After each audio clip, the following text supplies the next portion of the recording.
Abou Wala, recruteur en chef en Allemagne pour l'État islamique, a été condamné le 24 février 2021 à 10 ans et demi de prison, après 3 ans de procès.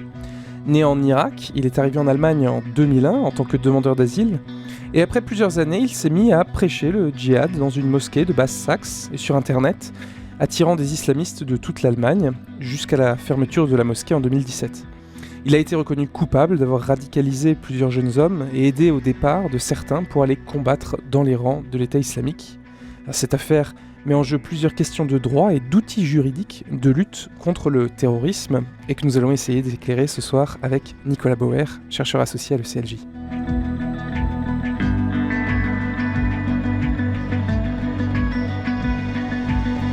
Alors l'État islamique a été vaincu militairement début 2019 et les questions juridiques se sont concentrées sur le retour de nombreux Européens qui étaient allés combattre dans les rangs de l'État islamique.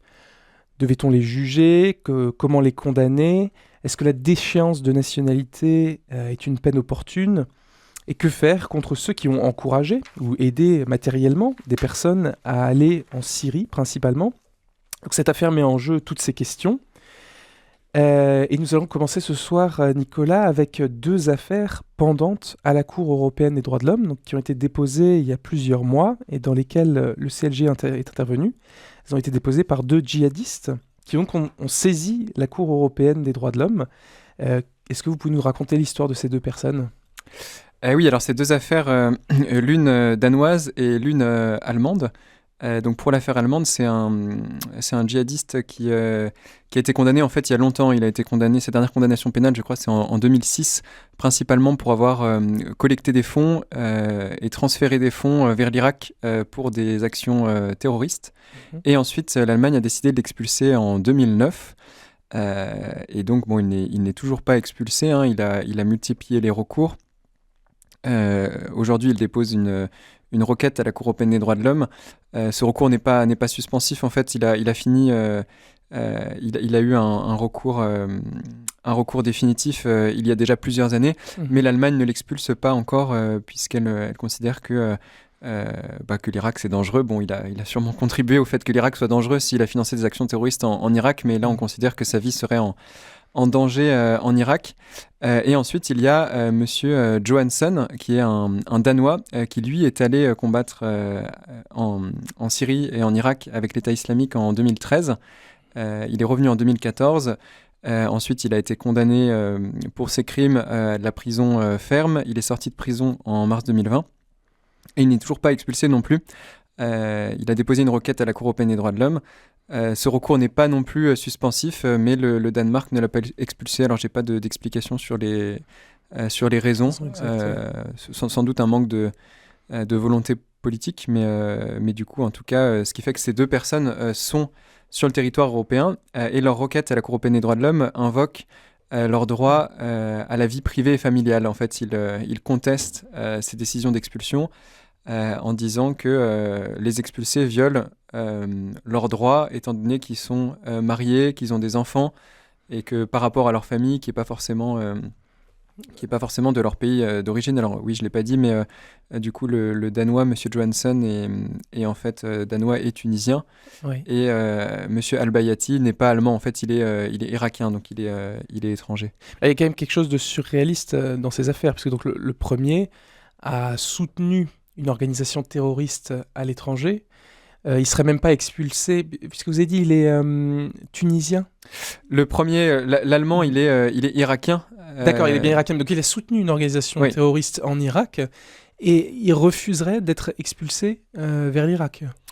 Oui, en tout cas, et puis l'État allemand ne l'expulse pas. Pour l'instant, il continue de vivre en Allemagne. Bon, alors après, il n'a pas eu de condamnation ultérieure, mais l'Allemagne n'applique pas cette décision d'expulsion, mais elle ne prend pas non plus de décision inverse de lui donner un titre de séjour. Donc c'est juste la situation en Irak qui fait qu'il n'est pas expulsé.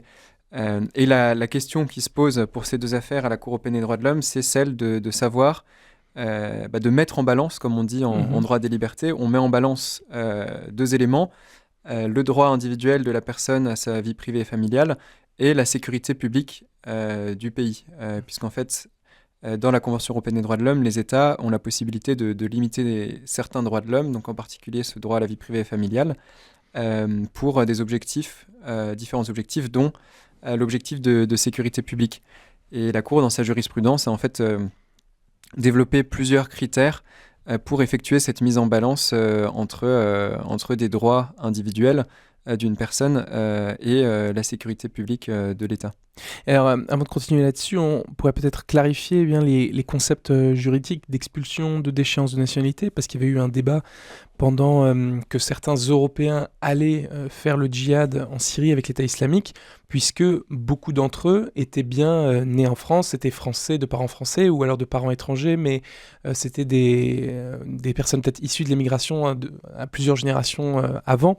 Mais voilà, il y avait beaucoup d'Européens, donc on disait on ne peut pas les déchoir de la nationalité, ou alors ça semblait compliqué, tous n'avaient pas la double nationalité. Donc de quoi parle-t-on quand on parle de déchéance de nationalité et d'expulsion ? Alors déjà, il faut distinguer plusieurs problèmes. Tout à l'heure, vous avez introduit l'émission sur un... Bouwala.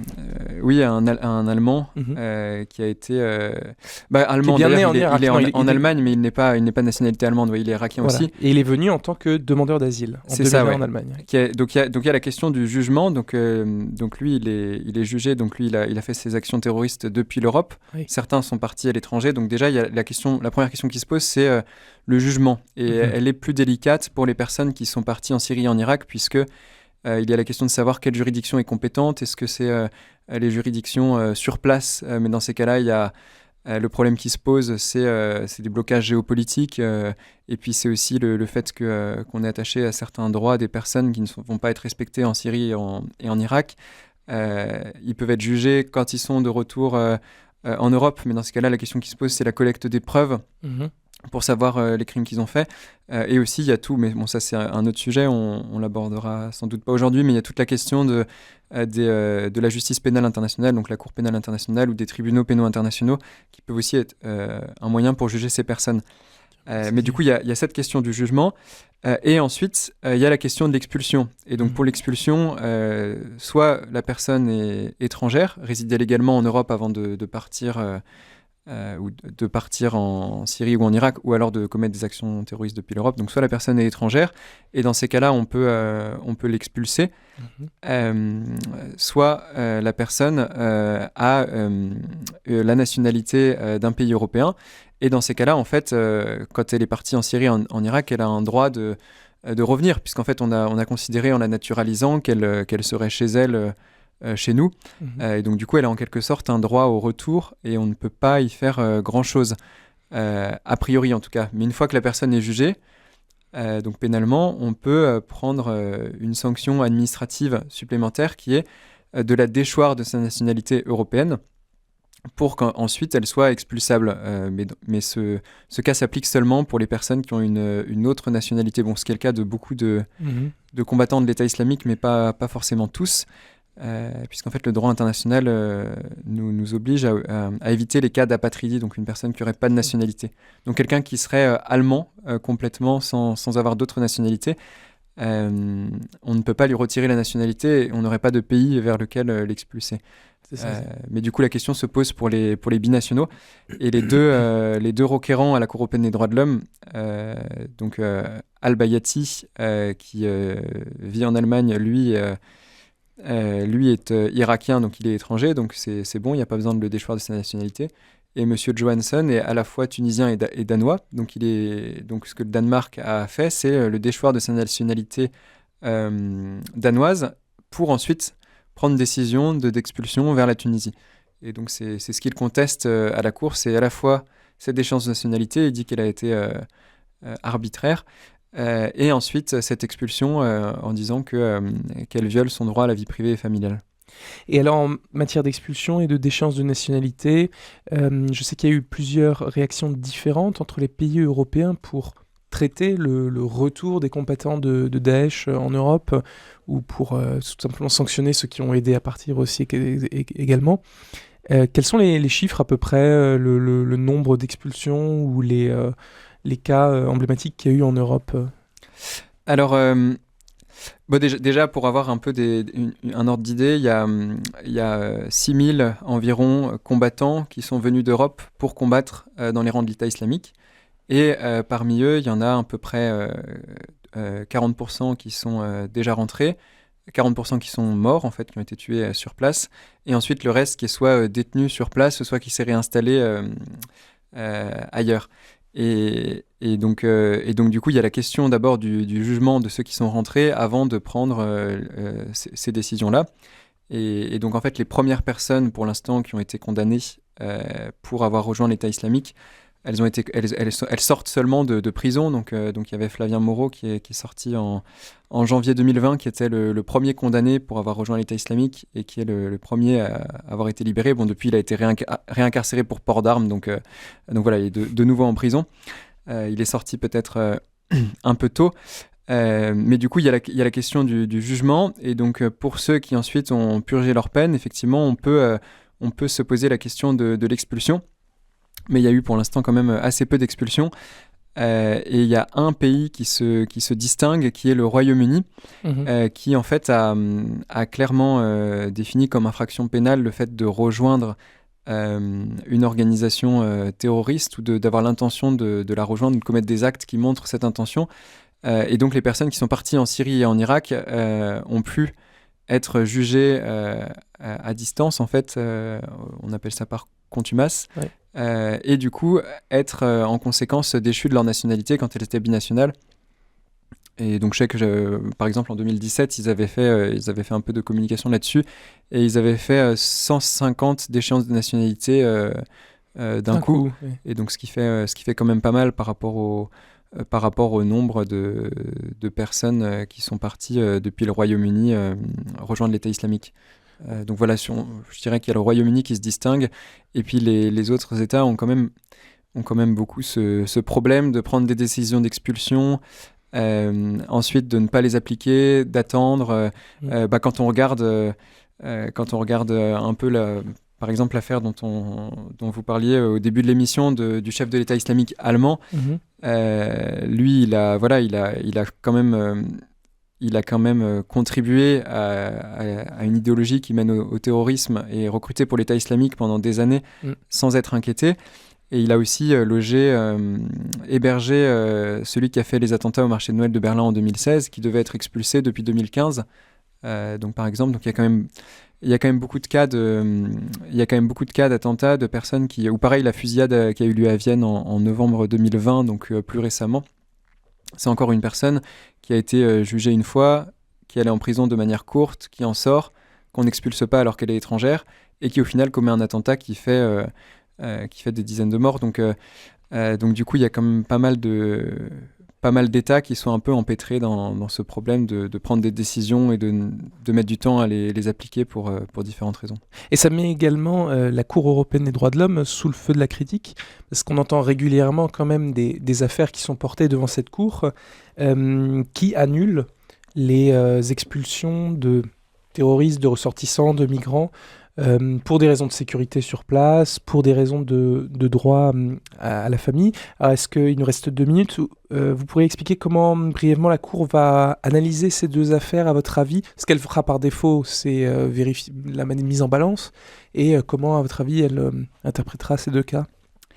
Alors effectivement, il y a des critères pour cette mise en balance. Il y a des critères donc, qui sont un peu objectifs. Par exemple, quelle est l'infraction que la personne a faite, combien de temps il est resté en France ou en Europe, depuis combien de temps il est marié, voilà, comment ça se passe dans sa famille, tout ça. Ensuite, donc ça, c'est des critères qui ont été définis petit à petit depuis le premier arrêt sur le sujet en 1988, qui ont été formalisés. Et ensuite, il y a des nouveaux critères qui sont apparus petit à petit dans les années 2000, donc par l'arrêt 1 heure de Grande Chambre de 2006, où on voit que la Cour prend en compte les problèmes actuels liés au multiculturalisme, puisqu'en fait, elle rajoute des critères plus subjectifs. Donc par exemple, avant, on regardait seulement la durée du séjour de la personne dans le pays qui veut l'expulser. Aujourd'hui, elle a rajouté un nouveau critère, donc je vous le lis, c'est la solidité des liens sociaux, culturels et familiaux avec ce pays. Et donc ça montre bien qu'on voit qu'il y a tout le monde perçoit qu'il y a des gens qui passent des années en Europe, et c'est pas pour ça que les liens sont solides, et c'est pas pour ça que ce qu'ils font en Europe est vraiment européen. On pourrait dire si le cas du chef de l'État islamique qui a été jugé mercredi en Allemagne, c'est une personne qui est quand même venu en étant demandeur d'asile et qui directement en fait est devenu imam salafiste, qui a recruté pour l'État islamique, qui était aussi le chef d'une sorte de tribunal islamique local pour juger des questions matrimoniales, donc qui appliquait quand même la charia. Et cette personne-là, en fait, elle est restée 20 ans sur le territoire européen, donc on pourrait dire 20 ans, ça fait beaucoup, elle a des attaches en Europe, etc. Mais la Cour, maintenant, prend en compte quel est le type de ces attaches. Et ensuite, ces critères n'ont plus évolué depuis le milieu des années 2000. Et ce que le CLJ a proposé dans ses observations, c'est justement de les faire évoluer pour prendre en compte pas uniquement les droits individuels et la sécurité du pays, mais aussi la société elle-même, en fait. Parce que la Cour prend en compte dans ses critères la capacité d'intégration de l'individu, par exemple, mais elle ne prend pas en compte la stabilité de la société d'accueil, sa stabilité, quelle est sa stabilité économique et culturelle, quelles sont les tensions sociales, est-ce que la société elle-même a une capacité d'intégration ou est-ce qu'au contraire il y a des territoires qu'elle laisse complètement à l'abandon. Et donc en fait on a proposé de prendre tous ces critères en compte pour juger de cette question de savoir si ces djihadistes doivent être ou non expulsés. Merci beaucoup Nicolas. On mettra les liens vers les affaires dans la description. Est-ce que vous pouvez juste redire les noms? Al-Bayati contre Danemark, Al-Bayati contre Allemagne et Johansson contre Danemark, et qui devrait être jugé dans les mois à venir. Merci beaucoup. Très bonne soirée sur RCF Alsace.